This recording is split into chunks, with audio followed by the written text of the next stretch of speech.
नए और पुराने जमाने की बहू की गोद भराई ड्रेस। शांति की उम्र होने की वजह से अब शांति अक्सर बीमार रहती थी, इसलिए वो अपने दोनों बेटों की शादी एक साथ करवाने का फैसला लेती है और अपने दोनों बेटों की मंजूरी से रिश्ता देखने के लिए पंडित जी को घर बुलाती है। शांति बहन, मैं तुम्हारे दोनों बेटों के लिए बहुत अच्छा रिश्ता लेकर आया हूँ। एक का नाम नैना है और दूसरी का नाम सीता, पर सीता गरीब घर से है। अगर आप कहो तो मैं बात आगे चलाऊं। नहीं पंडित जी, हम अपने भैया की शादी गरीब लड़की से। काजल, तेरी शादी गरीब घर में नहीं हो रही जो इतना परेशान हो रही है। बहू अमीर घर से हो या गरीब घर से, मुझे तो बस संस्कारी बहू चाहिए जो मेरा घर संभाल सके। पंडित जी, आप बात आगे बढ़ाओ। शांति को कोई फर्क नहीं पड़ता उसकी दोनों बहू अमीर घर से हैं या गरीब घर से। कुछ दिनों में शांति अपने पति, दोनों बेटे और बेटी के साथ अमित और राजीव के लिए लड़की देखने जाते हैं और वो सबसे पहले सीता के घर जाते हैं। सीता का परिवार काफी गरीब था और इसलिए उनके घर में अब भी सारी चीज पुराने जमाने की थी। माँ, इनके घर का दरवाजा, बेड, घड़ी, सब कुछ कितने पुराने जमाने का है। वो बेटा, मेरी बेटी को पुरानी चीजों से बहुत प्यार है। वो सभी चीजें बड़े ही संभाल के रखती है। आप सब बैठिए, मैं अभी सीता को बुला कर लाती हूँ। शांति अपने परिवार के साथ बेड पर बैठती है। कुछ ही देर में सीता साड़ी पहनकर उन लोगों के सामने आती है। सीता का पहनावा देख काजल मुंह बनाते हुए कहती है, माँ, मुझे ये लड़की बिल्कुल नहीं पसंद। ये कितने पुराने जमाने की है और इसका ड्रेसिंग सेंस तो देखो कितने पुराने जमाने का है। काजल, ऐसे नहीं बोलते। कुछ लोग अपनी संस्कृति परंपराओं को कभी नहीं छोड़ते। अगर सीता पुराने जमाने की है तो क्या हुआ? अमित, तुझे तो सीता पसंद है ना? माँ, आपकी पसंद ही मेरी पसंद है। राजीव इस रिश्ते के लिए हाँ कर देता है और काजल का मुंह बन जाता है। कुछ ही देर में सीता और उसका पूरा परिवार स्टील के बर्तन में घर आए मेहमानों को खाना देता है और स्टील का बर्तन देख मुंह बनाते हुए काजल बोलती है, मुबारक हो भैया, पुराने जमाने की बीवी पाकर शादी के बाद भी आपको ऐसे ही पुराने जमाने का खाना, कपड़े, रहन सहन अपनाना पड़ेगा। इन लोगों के पास कांच का बर्तन भी नहीं है जो घर आए मेहमानों के लिए कांच के बर्तन में खाना निकाल सके। शांति अपने बड़े बेटे का रिश्ता पक्का करके वहां से चली जाती है। इसी तरह कुछ दिन बीत जाते हैं। अब शांति अपने छोटे बेटे का रिश्ता लेकर नैना के घर जाती है, जहां नैना के घर में नए जमाने का सोफा, बेड, घर में लगे टाइल्स, टीवी और नैना का ड्रेसिंग सेंस देखकर काजल को बहुत अच्छा लगता है। माँ, इसे कहते हैं नए जमाने के लोग। मुझे तो लड़की बहुत पसंद है। इनका घर देखो, ऑटोमेटिक डोर, नए जमाने का सोफा, एलईडी और घर का इंटीरियर कितना अच्छा डेकोरेट किया है। और सबसे अच्छा तो मुझे अपनी होने वाली भाभी का ड्रेसिंग सेंस लगा। आप सब बैठकर अपनी होने वाली बहू से बातें कीजिए, मैं अभी नौकरों से कुछ खाने पीने का मंगवाती हूँ। भाभी, आपकी ड्रेस तो बहुत ही क्लासी है, कहाँ से ली? मैं कभी भी अपने लिए ड्रेस दुकान, शोरूम या मॉल से नहीं लेती। मैं अपनी सारी ड्रेस डिजाइन करवाती हूँ क्योंकि मुझे पुराने मॉडल पसंद नहीं। काजल को नैना का ड्रेसिंग सेंस से लेकर एटीट्यूड तक सब कुछ काफी पसंद आता है। कुछ ही देर में शांति अपने छोटे बेटे का भी रिश्ता तय कर देती है। समय गुजरता है और बहुत जल्द शांति के दोनों बेटों की शादी हो जाती है। शादी के बाद अब सब शांति की दोनों बहू अपने ससुराल आती हैं, तो शांति एक साथ अपनी दोनों बहू का गृह प्रवेश करवाती है और गृह प्रवेश होते ही नैना अपनी जेठानी का लाल रंग के पुराने जमाने का लहंगा देखकर हंसने लगती है। ओह माय गॉड, जेठानी जी कैसी लग रही हैं इस लहंगे में। क्या हुआ नैना, तुम ऐसे हंस क्यों रही हो? बहू, सब ठीक तो है। ऐसा भी क्या देख लिया तुमने कि तुम्हारी हंसी नहीं बंद हो रही है? माफ करना जेठानी जी, पर आपको देखकर ऐसा लग रहा है जैसे कि मैंने अपनी दादी के जमाने की बहू देख ली हो। अब के टाइम में इतना पुराना मॉडल का लहंगा कौन पहनता है, वो भी फुल बाजू का ब्लाउज और ऊपर से इतना लंबा घूंघट। आपका चेहरा भी नहीं दिख रहा और आपने गहने भी कितने ओल्ड फैशन के पहने हुए। अगर आपको न्यू फैशन के बारे में नहीं पता था तो काजल से पूछ लेती या मुझसे कांटेक्ट कर लेती। नैना, ये मेरी माँ का लहंगा और गहना है और मुझे अपनी माँ के लहंगे से बहुत प्यार था। मैंने पहले ही सोच लिया था मैं अपनी शादी में अपनी माँ का लहंगा पहनूंगी और मुझे पुराने डिजाइन बहुत पसंद है। और इन कपड़ों में आखिर खराबी क्या है? अगर हम नए और पुराने कपड़ों का दौर देखें तो फिर से पुराने कपड़ों का ही दौर आ रहा है, बस नाम बदल रही हैं। मैं बहू की बात से सहमत हूँ। वैसे हमारी दोनों ही बहू दो तरह की है, एक नए जमाने की तो दूसरी पुराने जमाने की। पर बहू हम ऐसे नहीं है। हमारे लिए दोनों बहू एक बराबर है। तो तुम दोनों भी कोशिश करना कि हमेशा मिलजुल कर रहो। विनोद घर आते ही अपनी दोनों बहू को कुछ बातें समझाता है, पर नैना को कोई फर्क नहीं पड़ता। अब अगले दिन दोनों बहू की पहली रसोई होती है, जहां रसोई में जाकर नैना नए जमाने की मिक्सी, चूल्हा, माइक्रोवेव जैसी चीजों का इस्तेमाल करती है। तो वहीं आज भी खाना बनाने के लिए सीता पुराने जमाने की तकनीक ढूंढ रही होती है। जेठानी जी, आज हमारी पहली रसोई है। आप इधर उधर क्या देख रही हो, हाथों में धनिया, टमाटर, मिर्च, प्याज की कटोरी लेकर? नैना, मुझे चटनी बनानी थी और कहीं सिलबट्टा नजर नहीं आ रहा। इस रसोई में तो सब नए जमाने का सामान रखा है। मैं अपनी पहली रसोई में कैसे खीर, चावल, चटनी, पूरी बनाऊं? दीदी, जमाना बदल रहा है, नए दौर में जीना सीखिए। ये मिक्सी है, अब इसी में जूस भी बनती है और चटनी भी। अब सिलबट्टा नहीं मिलने वाला, और खाने में अब कोई भी पूरी, खीर, चावल नहीं खाता, बल्कि सभी को सुबह के नाश्ते में सलाद, सैंडविच, पास्ता, मैगी, फ्रूट चाट जैसा खाना चाहिए होता है। छोटी बहू, तुम्हारा कहना बिल्कुल सही है, पर कुछ चीज पुराने जमाने की अच्छी लगती है, जैसे चटनी सिलबट्टे की अच्छी लगती है और रोटी चूल्हे की। बहू, हमारे घर में सिलबट्टा भी है और चूल्हा भी। तुम रसोई के दूसरे हिस्से में अपने हिसाब से खाना बना लो। शांति सीता को आकर सिलबट्टा देकर चली जाती है। अब जहां सीता खाने में सबके लिए पुराने जमाने की तरह पूड़ी, कचौड़ी, रायता, रोटी, चावल बनाती है, तो वहीं नए जमाने की तरह नैना पास्ता, चाउमीन और सैंडविच बनाती है। वाह, सुबह सुबह के नाश्ते में जूस, ऑमलेट, सैंडविच, पास्ता देखकर तो मेरा मुंह ही बन गया। आज तो खाने में बहुत मजा आएगा।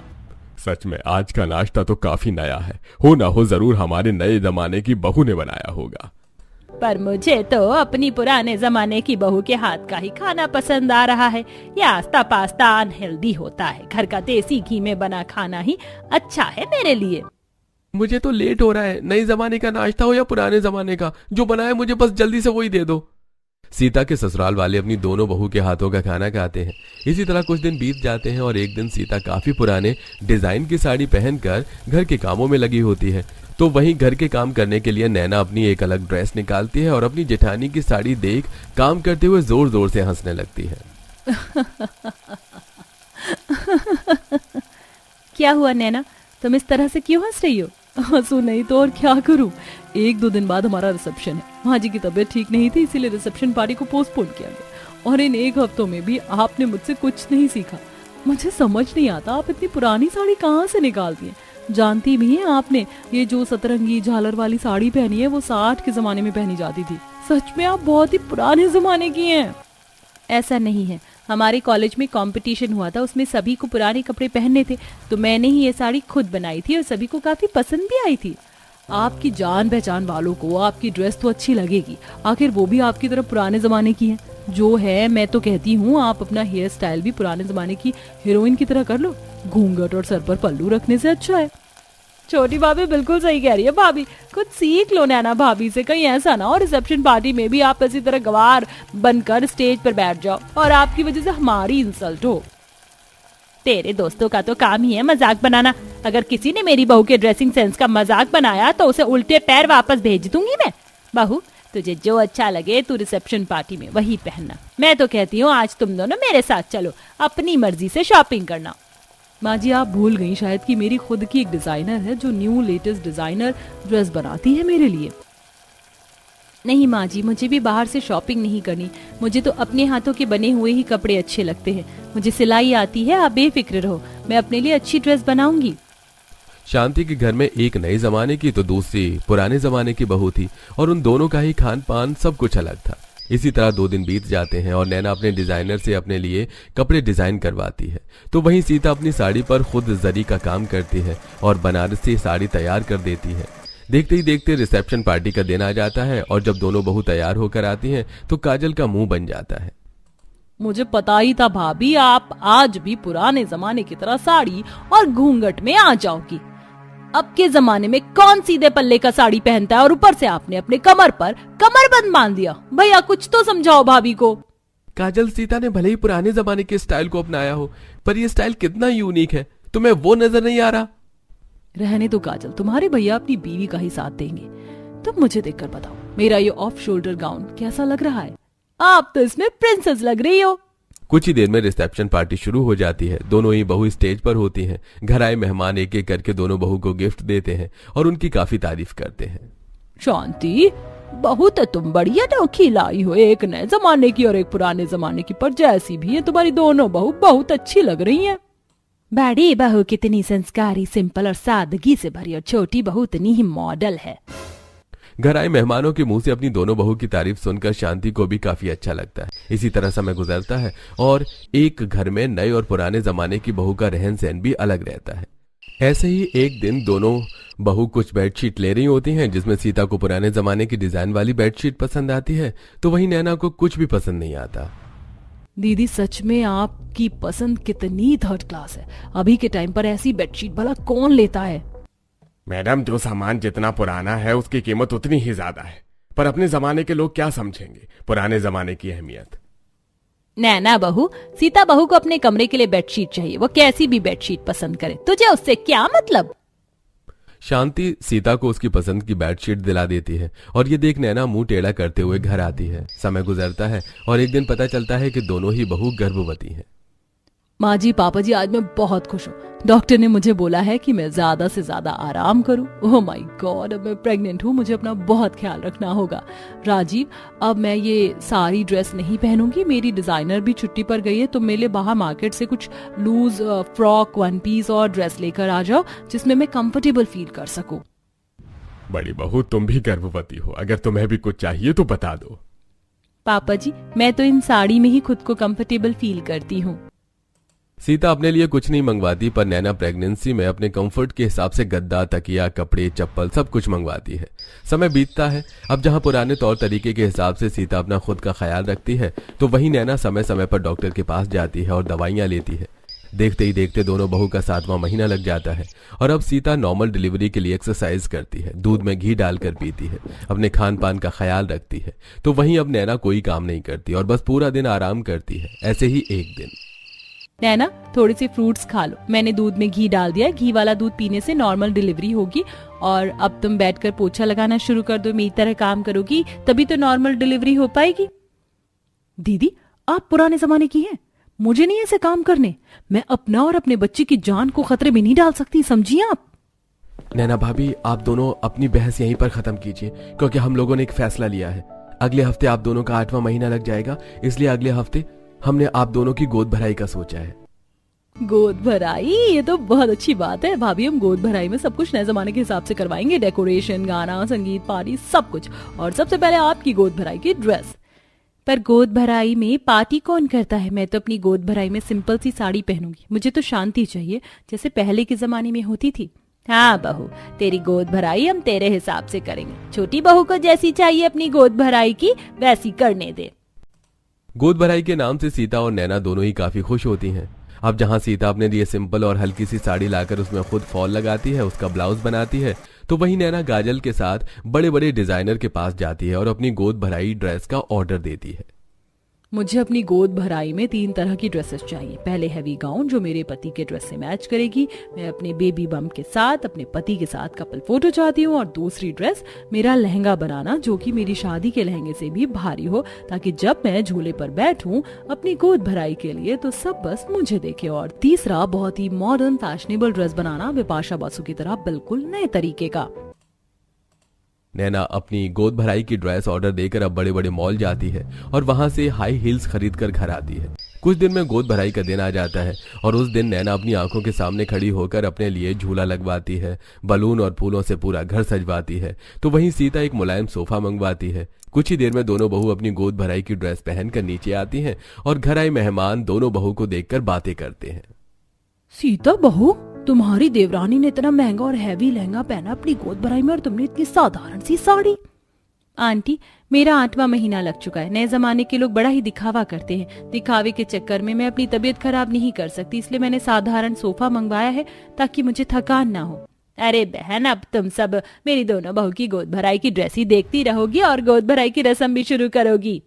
शांति के कहने पर सबसे पहले सीता की गोद भराई की जाती है, जहां सीता आराम से सोफे पर बैठ जाती है और एक एक करके सभी औरतें उसके गोद में नारियल और शगुन का कुछ सामान देती हैं और उसकी गोद भराई करती हैं। अब एक एक करके सारी औरतें सीता के साथ खड़ी होकर फोटो खिंचवाती हैं। तो वहीं कुछ ही देर बाद नैना की गोद भराई होती है और नैना झूले पर जाकर बैठ जाती है। काजल, जब तक मेरी गोद भराई चलेगी तुम मुझे झूला झुलाती रहना, ताकि मेरा लहंगा हवा में उड़ता रहे और सबकी नजर बस मुझ पर हो। बहू, तुम्हारा 8वां महीना लग गया। गोद भराई की ड्रेस लोगों को दिखाने के चक्कर में कोई रिस्क मत लेना। डोंट वरी आंटी, मुझे कुछ नहीं होगा, आप रस्म शुरू कीजिए। एक बार फिर सारी औरतें नैना की गोद में नारियल और शगुन का सामान देकर गोद भराई की रस्म करती हैं। अब जैसे ही सभी लोग नैना के पास फोटो लेने के लिए खड़े होते हैं, नैना वहां से उठकर चली जाती है और ड्रेस चेंज करके आ जाती है और अपने पति के साथ झूले के पास खड़ी होकर अलग अलग पोज देकर फोटो खिंचवाती है।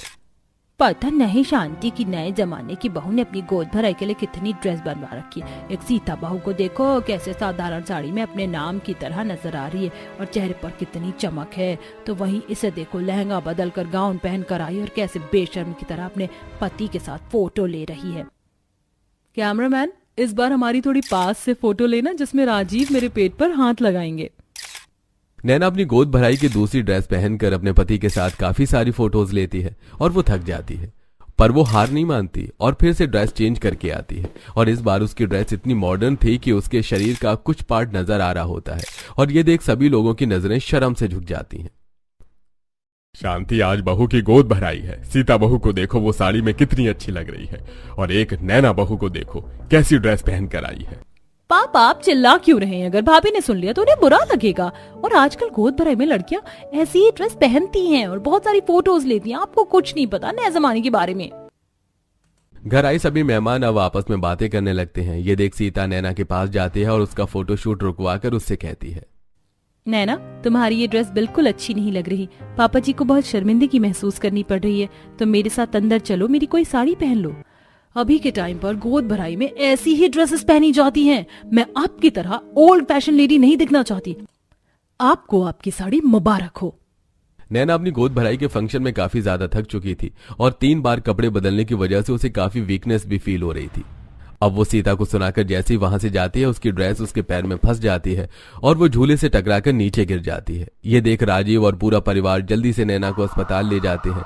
कुछ देर में नैना को होश आ जाता है और वो देखती है कि वो और उसका बच्चा बिल्कुल सही है। साथ ही डॉक्टर उसे कुछ सख्त हिदायतें भी देता है। आजकल के नए जमाने के लोग कुछ ज्यादा ही एडवांस हो रहे हैं, इसीलिए उनकी प्रेगनेंसी जल्दी खराब होती है। आपने जैसी ड्रेस पहनी थी, ऐसी ड्रेस पहनने की वजह से कई औरतें गिर गईं और उनका मिसकैरेज हो गया। पर आपकी किस्मत अच्छी थी कि आपके परिवार वाले सही समय पर आपको यहाँ ले आए और आपकी जेठानी जी अपनी कुछ साड़ी लेकर आई, जिसे नर्स ने बदला। आगे से ख्याल रखिएगा और कपड़े ऐसे पहनिए जिसे पहनने से आपकी प्रेगनेंसी पर कोई बुरा असर न पड़े, न कि सिर्फ शो ऑफ और दिखावे के लिए ऐसे कपड़े पहनो जिसकी सब बुराई करें। डॉक्टर की बात सुनकर नैना की बोलती बंद हो जाती है। समय गुजरता है और दोनों ही बहू प्यारे से बच्चे को जन्म देती हैं। इसके बाद नैना देखती है कि उसकी जेठानी अपने बच्चों को बहुत ही सिंपल और साधारण सूती के कपड़े पहना रही है। ये देख वो अपने नए जमाने का घमंड छोड़कर अपनी जेठानी से मदद मांगती है। दीदी, नए जमाने को अपना कर एक बार मैंने गलती कर दी है। मैं अपने बच्चों के साथ कोई रिस्क नहीं ले सकती। आपको बहुत नॉलेज है। देखिए ना, मैंने मुन्ने को 2 दिन पैंट पहनाया और उसकी कमर पर निशान आ गया। इतना सब कुछ होने के बाद नैना सीता की मदद करती है और अब वो भी सीता की तरह तेल से अपने बच्चे की मालिश करती है, अपना दूध पिलाती है, साथ ही कॉटन के कपड़े भी पहनाती है। और इस तरह शांति के घर में नए और पुराने जमाने की बहू के बीच चल रही लड़ाई खत्म हो जाती है और काजल की भी सोच बदल जाती है।